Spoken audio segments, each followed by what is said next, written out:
E agora o nosso quadro Fique de Olho.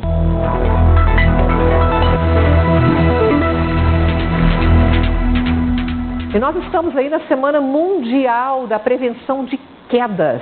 O Hospital Estadual Dr. Alberto Rassi, o HGG, chama a atenção para os riscos e a prevenção. É a nossa entrevistada, a Karina Fonseca, ela que é médica geriatra do Núcleo de Apoio ao Paciente Paliativo do HGG, a quem a gente agradece a participação.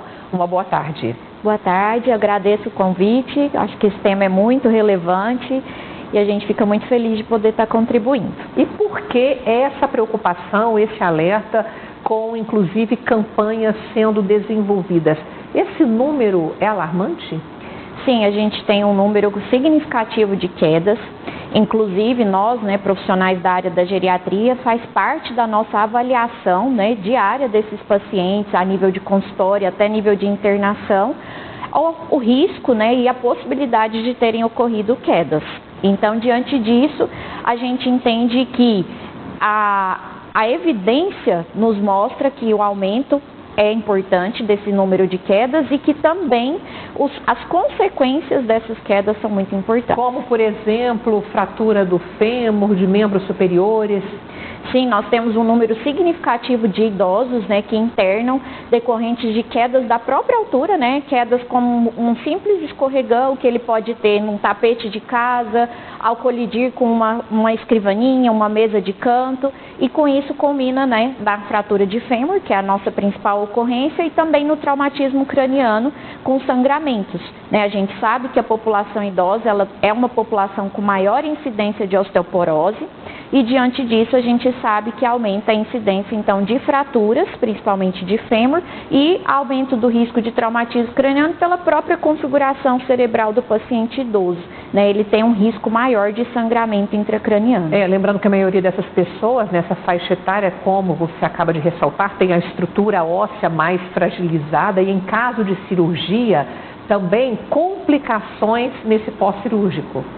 Sim, os pacientes idosos, eles acabam tendo que ter um acompanhamento ainda mais criterioso nesse pós-operatório, porque são pacientes que têm uma maior vulnerabilidade, e uma maior predisposição a cursarem com complicações pós-operatórias.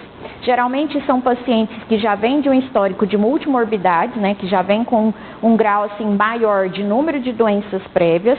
São pacientes que trazem também geralmente um grau maior de fragilidade, ou seja, pacientes que têm as reservas consumidas e uma maior dificuldade de lidar com os estressores, como por exemplo a queda, a fratura e a cirurgia. E diante disso, esse paciente é um paciente com maior chance de complicações. Geralmente pacientes que podem evoluir com complicações do tipo pneumonia, infecções de trato urinário, lesões por pressão durante a internação, podem descompensar comorbidades prévias, por exemplo, uma doença renal crônica e acabar culminando em hemodiálise. Então, o paciente idoso que previne a queda, previne uma série de outras complicações em seguida. Mas que tipo de alerta é feito ali no universo de uma unidade hospitalar e orientações importantes que servem também para aquelas pessoas idosas dentro de casa e para aquelas pessoas que ajudam no cuidado com esses mais velhos? É muito importante a gente fazer um inventário desses pacientes, avaliar como que era o histórico, quais as comorbidades que esse paciente tem, quais medicações que esse paciente toma que podem predispor o maior risco de quedas. Isso é feito já na admissão desse paciente dentro do hospital.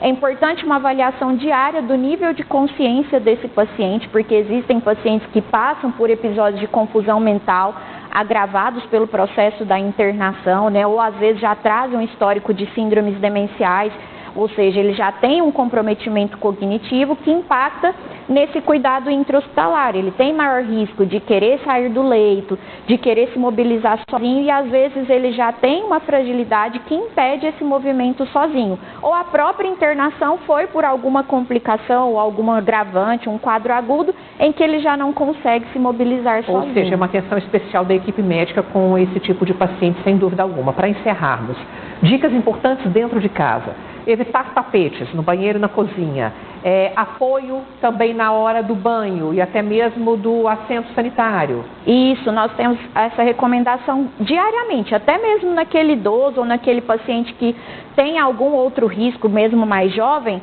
a gente fornece essas orientações, no sentido de, por exemplo, no ambiente hospitalar, as grades na cama, né, sempre elevadas, o que pode ser também levado para o ambiente domiciliar, colocar grades para o paciente na cama também, caso seja um paciente com risco de cair da cama, as barras, né, no banheiro, o assento elevado para evitar que quando ele vá se sentar seja uma mudança muito brusca de altura que pode predispor à queda, tapetes antiderrapantes, evitar o box de vidro, evitar box que o paciente tem que saltar, evitar tapetes, mesinhas de centro-baixo, animais que podem se enrolar ali, né, na brincadeira com o dono, né, e acabar machucando, levando a queda. Sapatos que devem ser evitados, quais? Sapatos abertos atrás, né? Sapatos devem ser prioritários, sapatos que são fechados na frente e atrás, ou seja, aqueles sapatos que eles vão ter fixação anterior e posterior para que ele não solte do pé e o paciente venha a tropeçar no próprio sapato. Agora, no frio, por exemplo, muitos querem usar aquela sandalinha de enfiar o pé e uma meia. E aí aumenta ainda mais o risco de derrapar, o risco de escorregar, tropeça no próprio sapato e pode vir a cair. E acidentes que podem ser evitados? Doutora Karina Fonseca, médica geriatra do Núcleo de Apoio ao Paciente Paliativo do HGG, muitíssimo obrigada por participar ao vivo aqui do nosso quadro Fique de Olho. Uma boa tarde. Boa tarde, muito obrigada pela oportunidade. O espaço está sempre aberto aqui para essa prestação de serviço aos nossos telespectadores.